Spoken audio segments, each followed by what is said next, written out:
Et nous avons cru que la démocratie est une notion universelle, mais la pratique démocratique que nous faisons, c'est une pratique occidentale.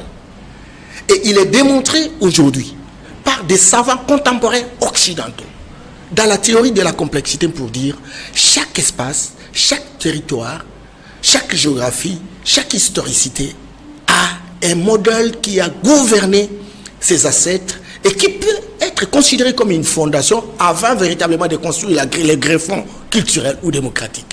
Il me semble que nous avons copié textuellement ce que l'Occident a fait et nous ne sommes pas interrogés. Pendant des millénaires, nos ancêtres ont existé il y a de cela 37 000 ans, sans être en contact avec l'Occident. Comment ils gouvernaient? Comment ils travaillaient? Au XIIIe siècle, Soudata Keïta avait mis en place la charte des droits de l'homme, qui aujourd'hui est copiée par les Occidentaux. Pourquoi nous ne pouvons pas interroger ce que faisaient nos ancêtres, pour que nous puissions construire un mode, c'est pas de gestion qui correspondrait à notre situation et qui aurait moins de problèmes. Maintenant, vous voyez, on fait la démocratie. À la fin de chaque élection, toujours des conflits, toujours des tensions, des guerres récurrentes, etc. Nous devons nous poser des questions par rapport à ça. Aujourd'hui, ce n'est pas véritablement 90% de notre peuple qui est impliqué dans la démocratie. C'est plus de trois qui comprennent un peu les mécanismes de la démocratie. Et quand on interroge notre âge culturel, on a l'impression qu'on n'y est pas. Mon ami, les Chinois ont compris ça.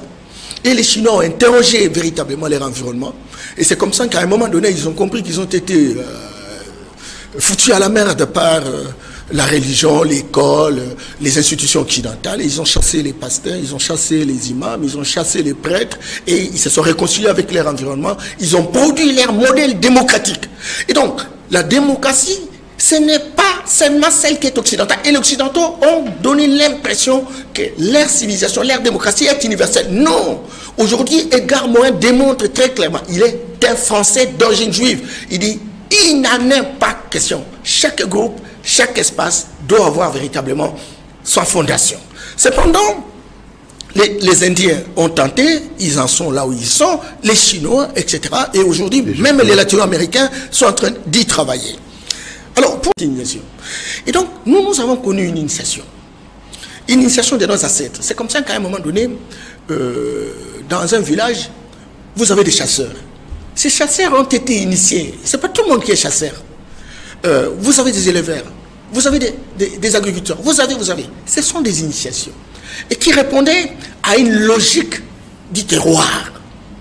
Alors, maintenant, l'initiation qui est la nôtre aujourd'hui, qui est fondée sur la modernité, encore que ce sont des écoles importées qui fabriquent véritablement des chômeurs de luxe, nous donne des enseignements qui ne nous permettent de répondre à nos préoccupations.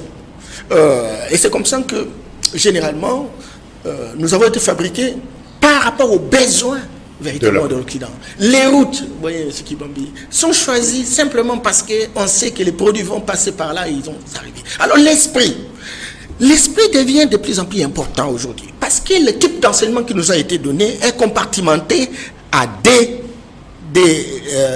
phases. Il y a la première phase qui est la phase théorique. Deuxième phase, la phase pratique.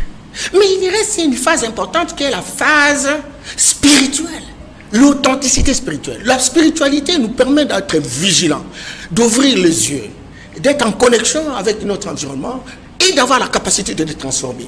Mais nous sommes restés, et tous les universitaires dont on parle, ils bloquent la théorie, ils pratiquent, mais il y a la dimension spirituelle qui nous donne le caractère de transformer notre environnement. Oui, je voudrais juste... Le fondateur suppose, comme on l'a dit, la restauration de notre identité, la restauration de notre spiritualité authentique.